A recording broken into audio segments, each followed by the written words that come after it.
U ime organizatora ove memorijalne akademije obratit će nam se predsjednik Koalicije udruženja izbeglica i narodni poslanik Miodrag Linta.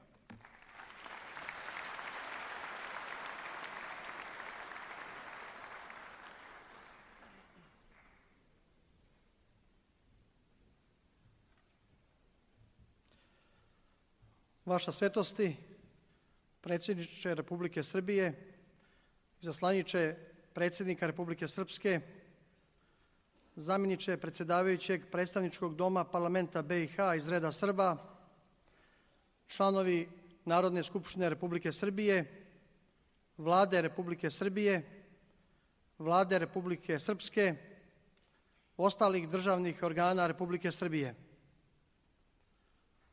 Naša koalicija udruženja izbeglica organizovala je današnju akademiju iz dva razloga. Prvi, da obilježimo dan sjećanja na stradale i prognane Srbe i odamo počast našim sunarodnicima koji su stradali u oružanim sukobima tokom 90. godina na području današnje Hrvatske, Bosne i Hercegovine, odnosno Federacije BiH i Kosova i Metohije. I drugi razlog, da uputimo snažan apel evropskoj, svjetskoj javnosti, međunarodnim organizacijama, da traže od vlasti u Zagrebu, od vlasti u Sarajevu, od vlasti u Prištini, da moraju da poštuju srpske žrtve, da moraju da kazne sve odgovorne za zločine protiv Srba i da moraju da poštuju temeljnu ljudsku vrednost, ljudska prava svih građana koji žive na ovome prostoru. Bez ispunjenja ova tri cilja nije moguće iskreno pomirenje i razumijevanje među narodima koji žive na ovome prostoru. Mi smo zbog toga i nedavno uputili pismo predsjedniku Evropskog parlamenta, gospodinu Martinu Šulcu, i šefovima 7 poslaničkih grupa u Evropskom parlamentu, apelujući na njih da Evropski parlament, najviša institucija Evropske unije, donese rezoluciju o Oluji, kojom će osuditi ratne zločine i etničko čišćenje Srba u zločinačkoj akciji Oluja. Tom rezolucijom Evropski parlament treba da traži da Hrvatska kazni svoje ratne zločince, da Hrvatska prestane da slavi zločinačku akciju Oluja, da počne da tretira na jednak način sve žrtve, bez obzira da li su srpske ili hrvatske. Vjerujemo da će poslanici Evropskog parlamenta imati u vidu ove činjenice i biti svjesni činjenice ako izdvajamo samo jedan zločin, kao što je to učinjeno rezolucijom o Srebrenici, neće biti ispunjen cilj za koji svi iskreno težimo, a to je pomirenje. Ako postoje građani na ovome prostoru, na prostoru bivše Jugoslavije, koji žele pomirenje, koji žele najbolje odnose među narodima, to su protjerani Srbi. 500.000 njih sa područja Hrvatske, 500.000 njih sa područja Federacije BiH, preko 200.000 Srba i drugih nealbanaca sa područja Kosova i Metohije. Zašto smo mi najviše zainteresovani za pomirenje? Pa zato ako se narodi mire, znači da su problemi izvučeni ispod tepiha, da se nalaze na stolu i da se traže pravična i trajna rešenja. Znači, mi smo za pomirenje, za najbolje odnose, ali ne preko leđa protjeranih Srba. Ne za politiku lažnog pomirenja, nego za politiku iskrenog pomirenja među narodima koji ovdje žive. U javnosti se često ističe samo zločinačka akcija Oluja. To jeste zaista najveće etničko čišćenje na području Evrope poslije Drugog svjetskog rata. Ali ne smijemo zaboraviti nikako i druge hrvatske zločinačke akcije. Akciju Otkos, kojom je u jesen 1991. godine protjerano desetine hiljada Srba sa područja zapadne Slavonije. Hrvatske akcije Medački džep, Miljevački plato, Maslenica i Bljesak kao završni čin etničkog čišćenja nad Srbima iz zapadne Slavonije. Ne smijemo nikako zaboraviti da je posle zločinačke akcije Oluja zajedničke bošnjačko-hrvatske snage protjerale sa područja zapadno-krajiških opština preko 125.000 Srba. Ubile 655 Srba. Za te zločine niko od pripadnika 5. korpusa armije BiH nije još uvijek odgovarao. Ne smijemo zaboraviti zločine u zapadnoj Hercegovini nad našim narodom, u Sarajevu, u centralnoj Bosni, Bugojnu, Travniku, Tuzli. Ne smijemo posebno zaboraviti zločine u Srednjem Podrinju.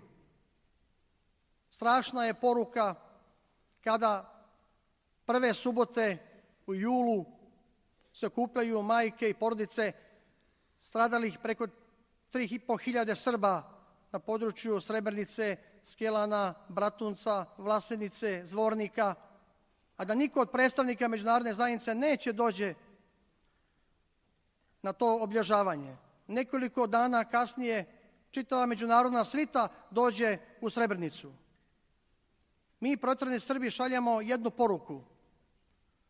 Prvi smo spremni da, ako su bošnjački predstavnici spremni, predstavnici međunarodne zajednice, da onome istome broju u kome će doći na obilježavanje stradanja Srba u Bratunac, prve subote u julu, da svi zajedno dođemo 7 dana kasnije u Potočare i dodamo počast bošnjačkim žrtvama.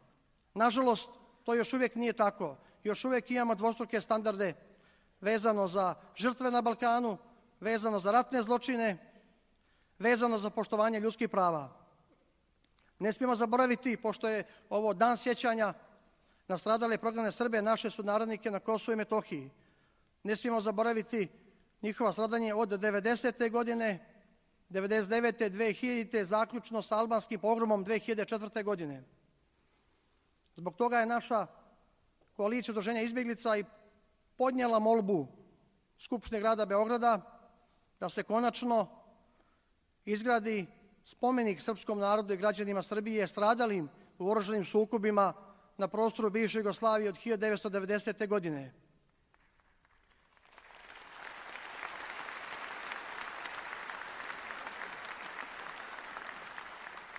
Ja sam zahvalan Skupštini grada Beograda što je 25. februara ove godine na svojoj sjednici donijela odluku o podizanju spomenika i odluku o formiranju odbora za podizanje spomenika na čelu sa gradskim menadžerom gospodinom Goranom Vesićem.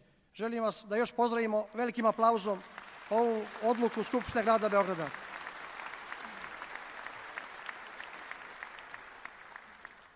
Ali ono što smo rekli u odboru za podizanje spomenika srpskom narodu i građanima Srbije, nećemo politiku prvi plan. Pozvali smo najeminentnije stručnjake iz oblasti likovne umjetnosti, vajarstva, slikarstva, da oni budu ti koji će definisati kriterijume za spomenik. Raspisali smo, odnosno formirali smo komisiju kao odbor za podizanje spomenika koja je početkom maja raspisala javni poziv i do početka jula stiglo je 19 idejnih rješenja. Međutim, ni komisija ni naš odbor nismo bili u potpunosti zadovoljni, jer po nama jedno od tih 19 idejnih rješenja nije u potpunosti zadovoljavalo uslove konkursa. Zbog toga smo dodijelili drugu i treću nagradu i raspisat ćemo novi javni poziv. Znači, ne želimo spomenik radi spomenika, želimo da na Ušću imamo monumentalni spomenik srpskom narodu i građanima Srbije stradalim 90. godina, da svaki naš čovjek, svaki protjerani Srbin kaže, ovo je zaista naš spomenik. Nije podignut radi reda, on je naš i bit će za vijek vjekova.